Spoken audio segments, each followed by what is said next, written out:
দেখো বন্ধুরা, এখন কিন্তু আমরা ব্রাজিলে আছি। ব্রাজিল, তো ব্রাজিলে এখন বৃষ্টি হচ্ছে। ব্রাজিল আর ইন্ডিয়ার কিন্তু অনেকটাই টাইম ফারাক, প্রায় 8.5 ঘন্টা আমরা পিছিয়ে আছি ইন্ডিয়ার টাইম থেকে।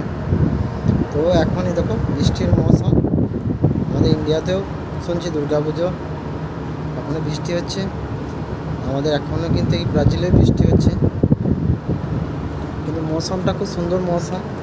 তোমার দেখানোর জন্য আমি এখানে আমরা মানে एंकर बोलते जहाज़ेर नोंगर बोलता है, जो जहाज़ में पानी को बस स्थिर रखता है, स्थिर रख के यहाँ पे रुकता है। रुका के क्या करेगा, 2-4 दिन रुकेगा, এখানে থাকবে জাহাজ থেকে। তখন মানে আমরা যে বন্দরে যাব সেখান থেকে যখন ডাকবে তখন সেই বন্দরে চলে যাব। মানে এখন বন্দরে যে জায়গা আমরা জাহাজ লাগাবো সেই জায়গায় খালি নেই, সেই জন্য এখন আমরা এখানে অ্যাঙ্কার দিয়ে দাঁড়িয়ে আছে জাহাজ। আমরা এখন ব্রাজিলে আছি। দেখো বন্ধুরা, জাহাজের এখন মৌসুমটা খুবই ভালো, বলতে ঠান্ডা মৌসুম। এখানে কিন্তু খুবই ঠান্ডা, খুব ঠান্ডা বলতে মিডিয়াম ঠান্ডা।